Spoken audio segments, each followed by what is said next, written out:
요한복음 11장 41절입니다. 인용한 성경은 한글 킹제임스 성경입니다. 사람들이 죽은 자가 놓여있는 곳에서 돌을 치우니 예수께서 눈을 들어 말씀하시기를 아버지시여 내 말을 들으신 것을 감사하나이다. 예수님께서는 마르다의 믿음이 적은 것을 지적하셨습니다. 그리고 사람들이 주님께서 명하신 대로 무덤 입구에서 돌을 치우게 됩니다. 주님은 하나님의 아들이십니다. 그러나 무슨 일을 하시더라도 자신의 능력을 앞세우기 전에 항상 아버지 하나님께 먼저 기도를 드렸습니다. 내 마음을 다하여 주를 신뢰하고 내 자신의 명철을 의지하지 말라. 모든 길에서 그를 인정하라. 그리하면 그가 내 길들을 지도하시리라. 이 성경 말씀을 주님께서는 몸소 실천하셨습니다. 그리고 우리의 본을 남겨주셨습니다. 주님께서 기도하시면서 내 말을 들으신 것을 감사하나이다 이렇게 말씀하십니다. 이것은 바로 지금 주님께서 행하실 이 일들을 위해서 이미 오래전부터 기도하셨고 아버지 하나님께서 그 기도를 들어주셨다라는 확신을 나타내는 말씀입니다. 주님은 나사로가 병들었다는 소식을 들으시고 베다니에 이틀이나 더 머무셨습니다. 사실 그때부터 주님께서는 이미 하나님 아버지께 간구를 드렸습니다. 기도하실 때마다 이미 그 기도가 응답될 것을 당연히 여기셨습니다. 이런 확신은 도대체 어디에서 오는 것입니까? 주님은 이렇게 말씀하십니다. 나를 보내신 분이 나와 함께 계시느니라.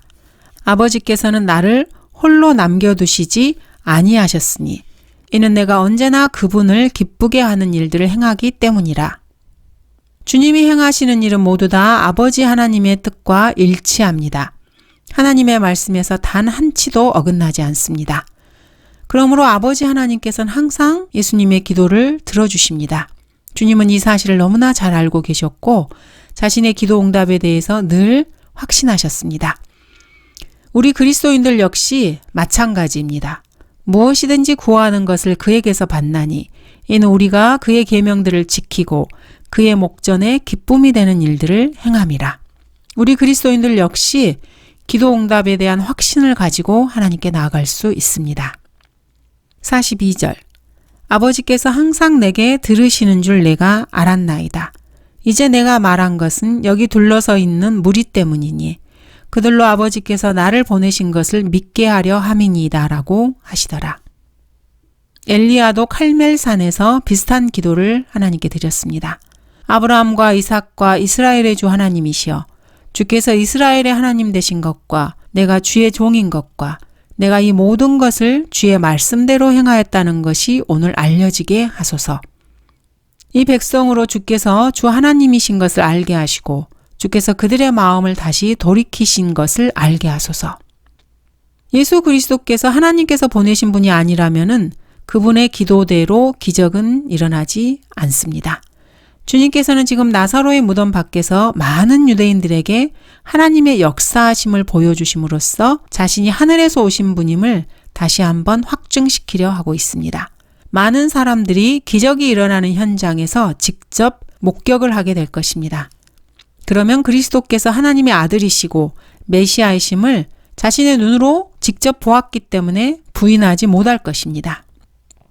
나사로의 시체가 있는 무덤까지 오셔서 그들의 손으로 직접 돌을 치우게 하시고 또 사람들의 코로 직접 썩은 냄새를 맡게 하시고 사람들의 눈으로 직접 나사로가 일어나는 것을 목격하게 하시고 또 그들의 손으로 직접 수의를 풀어주게 하십니다. 조금이라도 의심이 가지 않게 처음부터 끝까지 철저하게 주님께서 상황을 주도하고 계십니다. 진리를 증거하는 과정에서 주님께서는 처음부터 끝까지 용의 주도함을 보이십니다. 43절 이 말씀을 하시고 큰 음성으로 외치시기를 나사로야 나오너라고 하시니 주님께서는 나사로의 이름을 크게 부르십니다. 이름을 부르시지 않고 그냥 나오너라 이렇게 외쳤다면은 묘지에 있는 많은 무덤들 안에 있던 자들이 모두 살아 일어났을지도 모릅니다. 물론 교리적으로 틀린 말은 아닙니다. 특정한 사람의 이름을 부르지 않고 죽은 자들 모두를 향해서 일어나라 이렇게 외치실 때가 있습니다.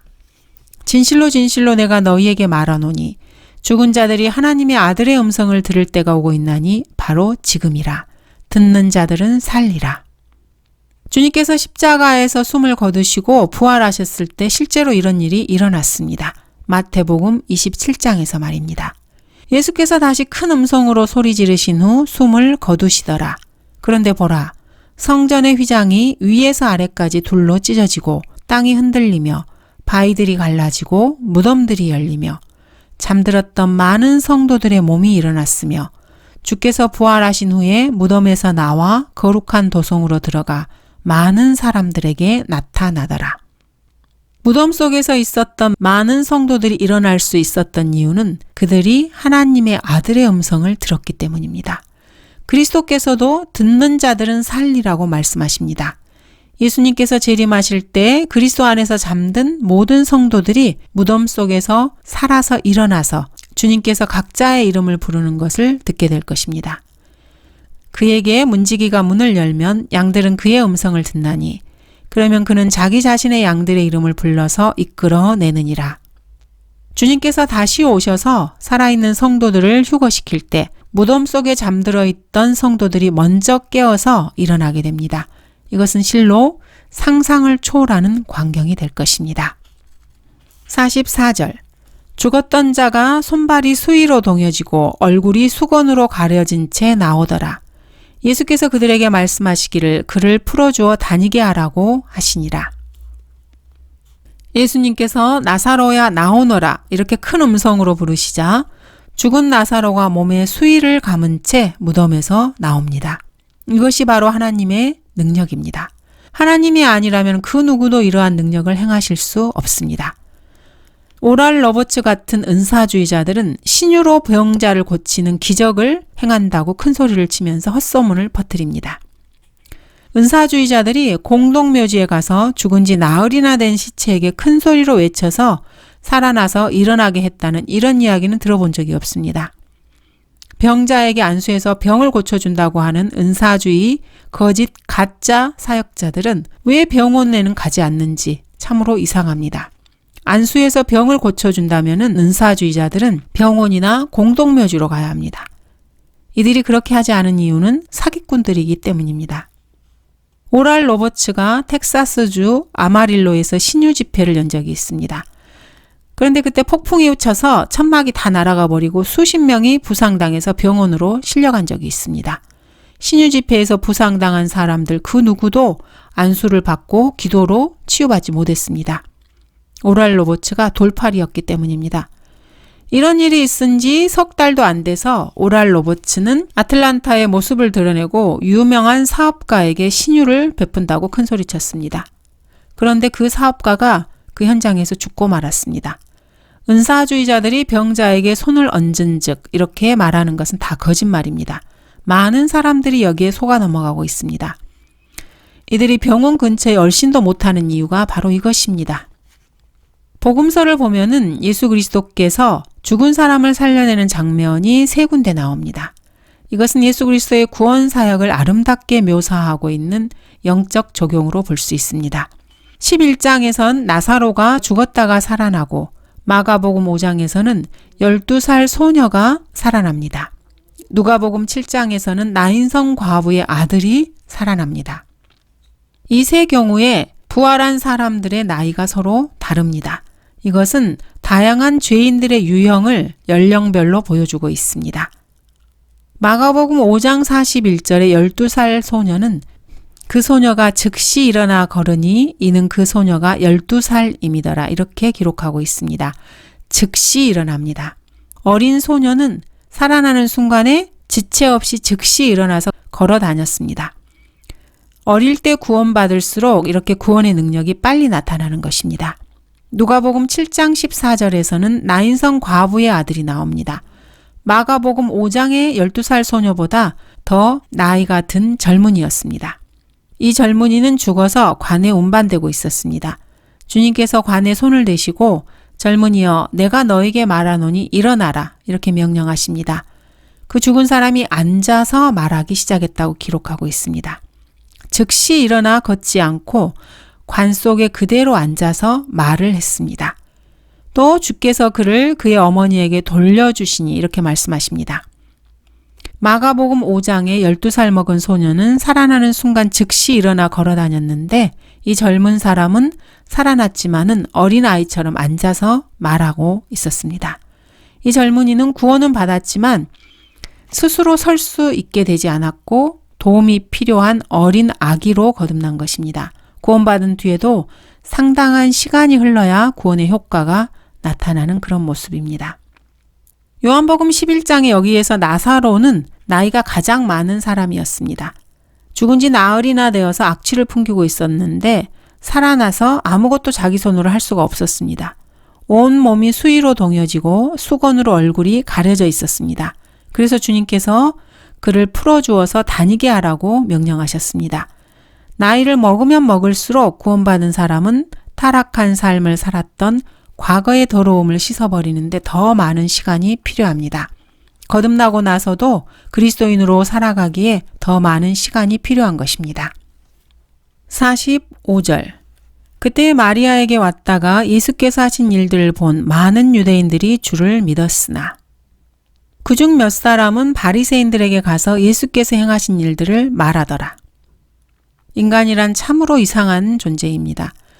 자신의 눈으로 직접 보고 자신의 코로 직접 냄새를 맡고 손으로 직접 만졌는데도 그 일을 통해서 주님께서 사람들에게 하고자 하셨던 그 의도에서 벗어나게 됩니다.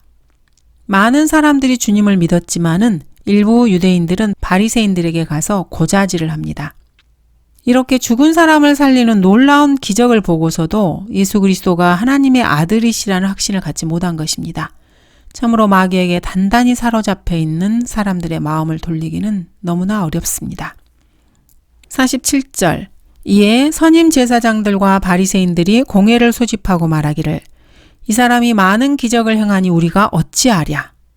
어찌하기는 뭘 어찌하겠습니까? 믿으면 되는 거죠. 신약 성경에서 공회는 좋은 뜻을 포함하고 있지 않습니다. 마태복음 5장의 산상설교에서 공회가 중립적인 기관으로 나오기도 합니다.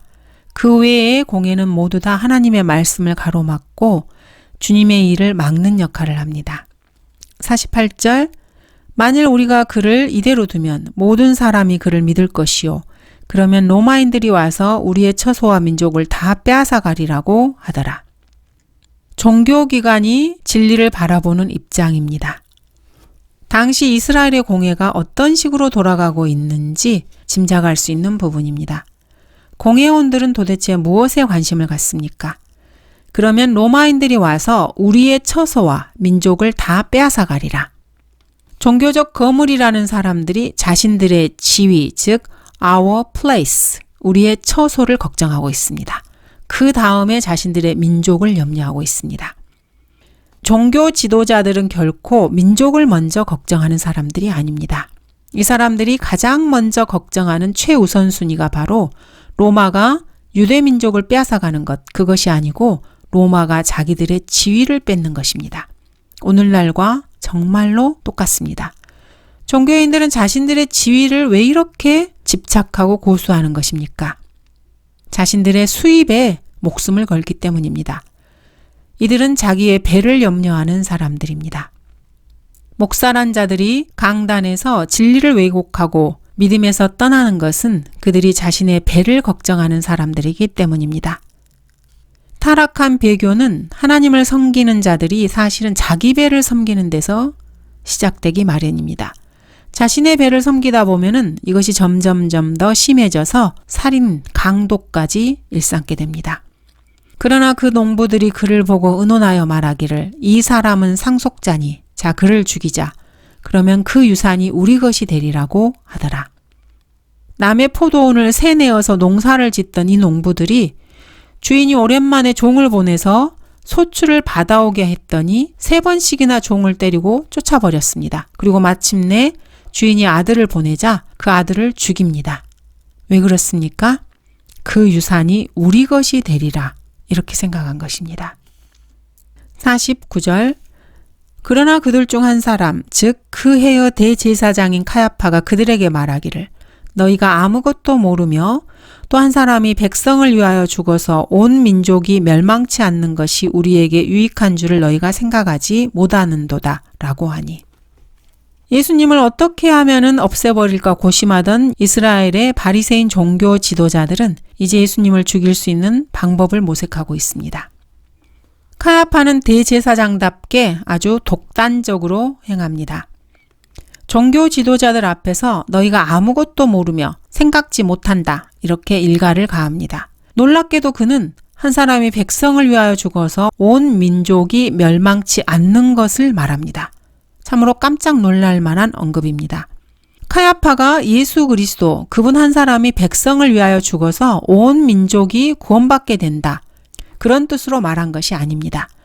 카야파는 예수 그리스도 한 분이 죽으심으로 인해서 이스라엘 민족이 로마에게서 죽임을 모면할 것으로 생각했습니다.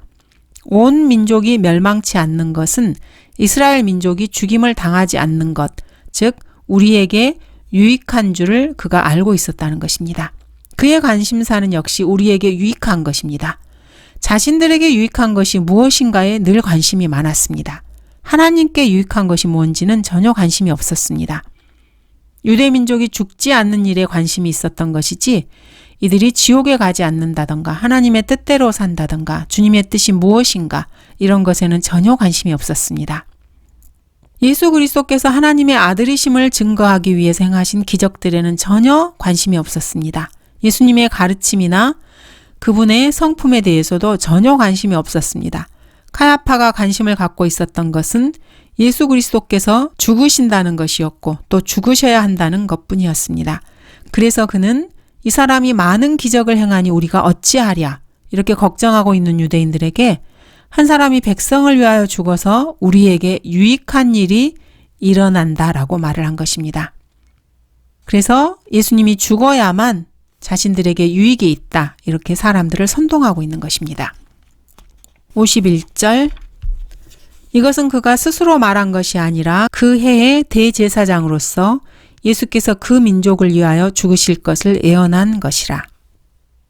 성령께서는 죽은 후에 지옥에 가는 구원받지 않은 사람을 통해서도 이렇게 정확하게 예언을 하십니다.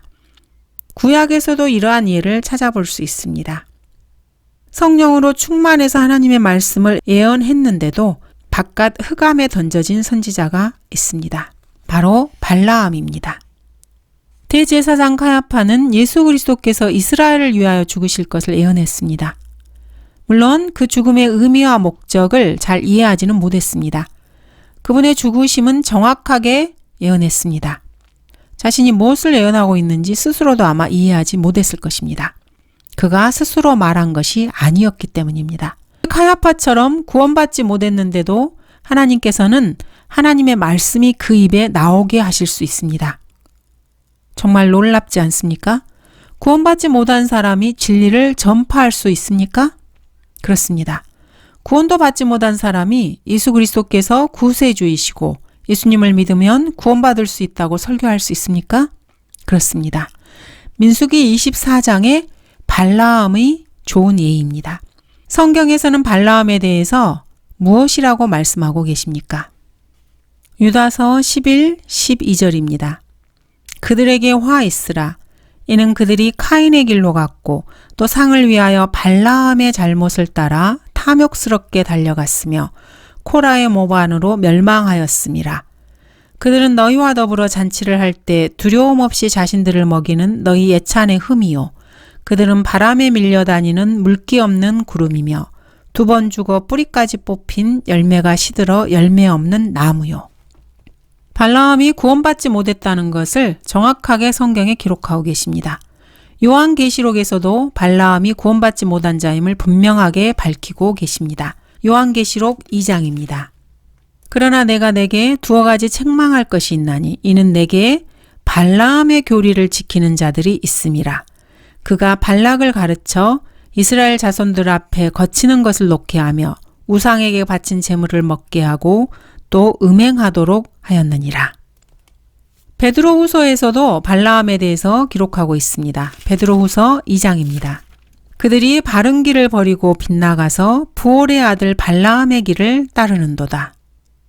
그는 불의의 삭슬 사랑하였으나 자기의 죄악으로 인하여 책망을 받았으니 말 못하는 나귀가 사람의 음성으로 말하여 그 선지자의 미친 짓을 막았느니라. 이들은 물 없는 샘이요 폭풍에 밀려다니는 구름이니 이들을 위하여 흑암의 안개가 영원히 간직되어 있느니라. 그들은 헛된 말로 자랑하며 잘못된 생활을 하는 자들에게서 온전히 피해 나온 자들을 육신의 정욕과 더 많은 방탕함으로 유혹하며 보올의 아들 발라함을 위해서 흑암의 안개가 영원히 간직되었다고 말씀하고 계십니다. 그는 불의의 삭슬 사랑한 거짓 선지자였습니다. 발라함에 대해서 성경이 정의 내려주고 있는 부분입니다. 발라함은 이스라엘 자손들 앞에 거치는 것을 놓게 하였고 우상에게 바친 제물을 먹게 해서 이스라엘이 음행하게 만든 자였습니다. 자, 그런데 발라함에 대해서 민수기에서는 이렇게 기록하고 있습니다. 발라함이 눈을 들어 이스라엘이 그들의 지파대로 자기 장막에서 거하는 것을 보자 하나님의 영이 그에게 임하신지라. 뭐라고 했습니까? 하나님의 영이 그에게 임했다고 말씀하십니다. 그가 그의 비유를 지어 말하기를 부올의 아들 발라함이 말하며 눈을 뜬 자가 말하였나니 하나님의 말씀들을 들은 자, 전능하신 분의 환상을 본 자, 모아지경에 빠졌으나 자기 눈을 뜬 자가 말하였도다. 하나님의 영께서 발라함에게 임하셨습니다. 그리고 비유로 말씀하게 하십니다. 그를 하나님의 말씀을 들은 자, 전능하신 분의 환상을 본 자, 모아지경에 빠졌으나 자기 눈을 뜬 자라고 말하고 있습니다. 16절 하나님의 말씀을 들은 자, 지극히 높은 분의 지식을 안 자, 전능하신 분의 환상을 본 자, 모아지경에 빠졌으나 자기 눈을 뜬 자가 말하였도다. 발라함에 대한 언급입니다. 구원받지 못한 혼을 잃어버린 발라함에 대해서 성경은 이렇게 기록하고 있습니다. 그런데 이 거짓 선지자가 예수 그리스도께서 이 땅에 오시기 1500년 전에 예수님의 초림을 예언했습니다. 또한 예수님의 재림까지도 예언했습니다. 내가 그를 볼 것이나 지금이 아니며 내가 그를 바라볼 것이나 가깝지 않도다. 한 별이 야곱에게서 나올 것이며 한 홀이 이스라엘에게서 일어나서 모압의 구석구석을 쳐서 셋의 모든 자손들을 멸망시키리라. 한 별이 야곱에게서 나올 것은 예수님의 초림을 말합니다. 한 홀이 이스라엘에서 일어나서 모압의 구석구석을 쳐서 셋의 모든 자손들을 멸망시킨다는 이 말씀은 재림입니다. 예수님의 재림을 발라함이 예언하고 있습니다. 구원도 받지 않은 자가 성령 충만해서 예수 그리스도의 초림과 재림을 지금 예언하고 있습니다. 성경은 참으로 놀라운 책입니다. 하나님의 자녀들을 하나로 함께 모으려 함이었더라. 하나님의 자녀들이 누구입니까? 칼빈주의자들이 말하는 것처럼 그리스도의 몸 안으로 들어오도록 선택받은 이방인입니까? 아닙니다. 칼빈주의자들은 요한복음 10장에서 나에게 이 양우리에 들지 아니한 다른 양들이 있어 내가 그들도 데려와야 하리라고 하신 주님의 말씀에서 다른 양들을 구원받기로, 즉 택함받은 이방인들로서 전 세계에 흩어져 있는 사람들이라고 말합니다. 억지 주장을 펴는 것입니다. 그래서 하나님의 자녀들로 이 구절을 해석합니다. 그러나 여기 하나님의 자녀들이라는 것은 주 예수 그리스도께서 하나님의 아들이심을 인정하고 그분을 구주로 영접해서 개인적으로 구원받은 개별적인 유대인들을 말하는 것이 결코 아닙니다. 하나님의 자녀들이라는 것은 한 민족으로서 유대인을 말하는 것입니다. 그리고 흩어져 있던 유대인들을 지칭합니다.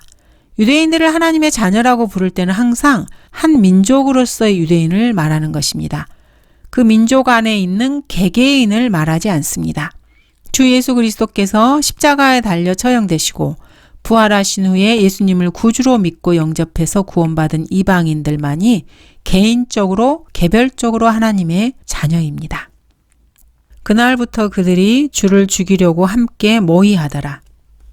유대인들은 예수 그리스도를 죽이기 위해서 이제 조직적으로 행동을 보입니다. 54절 그러므로 예수께서 유대인들 가운데 더 이상 드러나게 다니지 아니하시고 광야에 가까운 지방인 에프라임이라고 하는 성읍으로 가시어 거기서 제자들과 함께 계시니라. 유대인 공회가 무엇을 의도하고 있는지 주님은 다 알고 계셨습니다. 그리고 하나님께서 계획하신 그 때가 가까이 다가오자 이 사람들을 피해서 에프라임에서 제자들과 함께 계십니다. 56절 그들이 예수를 찾으며 성전에서 서서 서로 말하기를 너희는 어떻게 생각하느냐? 그가 명절에 오지 아니하겠느냐고 하더라. 55절 유대인의 유월절이 가까운지라 많은 사람이 유월절 전에 자기들을 정결케 하려고 지방에서 예루살렘으로 올라가더라. 주님께서 공개적인 사역을 하시는 동안에 네 번째 유월절을 맞이하게 됩니다. 이 마지막 유월절이 점점점 다가오고 있습니다. 이제 며칠이 더 지나면은 이 마지막 유월절이 되고 예수님께서 유월절에 잡히게 될 어린 양이 될 것입니다. 그날 주님께서는 십자가에서 죽으실 것입니다. 56절 그들이 예수를 찾으며 성전에서 서서 서로 말하기를 너희는 어떻게 생각하느냐? 그가 명절에 오지 아니하겠느냐고 하더라. 예수님께서는 명절 때마다 꼭 성전에 올라가셨습니다. 그런데 이번 유월절은 다른 때와 달리 주님을 붙잡으려고 하는 체포령이 발표된 상태였습니다. 그래서 사람들은 이렇게 궁금해하고 있습니다. 과연 오실까? 과연 이렇게 예수님을 잡아 죽이려는 계획이 시행되고 있는데 예수님께서 예루살렘으로 오실까 이렇게 궁금해한 것입니다. 스스로 메시아이심을 주장하시면서 이렇게 믿기 어려운 기적들을 행하셨던 그분이 과연 나타날까? 아니면 죽음이 두려워서 잠적해서 모습을 보이지 않을까? 이것이 바로 예루살렘 장안의 화제가 되었습니다.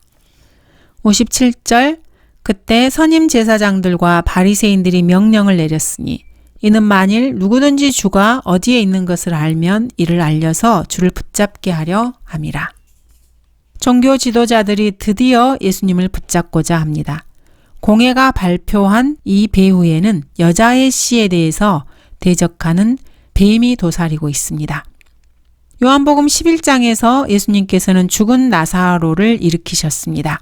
그렇게 해서 하나님의 아들이심을 명백하게 증거하셨습니다. 부활과 생명이신 예수님의 능력이 유감없이 드러났습니다. 이는 사망의 권세를 지닌 사탄에 대한 정면 도전이었습니다. 빛이신 주 예수 그리스도의 영광이 찬란하게 비치고 있었습니다. 이 세상의 통치자의 권위가 그것을 결코 그대로 두지 않을 것입니다. 이 세상의 통치자는 이것을 도저히 용납할 수가 없었습니다. 사탄은 도저히 이러한 상황을 그대로 지켜볼 수만은 없었습니다. 그래서 사탄은 유대인의 종교 지도자들을 충동질해서 예수님을 죽일 계획을 천천히 진행하고 있었습니다. 그러나 사탄은 예수 그리스도에 대한 적개심이 워낙 불타올라서 하나님께서 세우신 영원한 목적이 성취되어 가고 있다는 사실에 대해서는 간과하고 있었습니다. 감사합니다.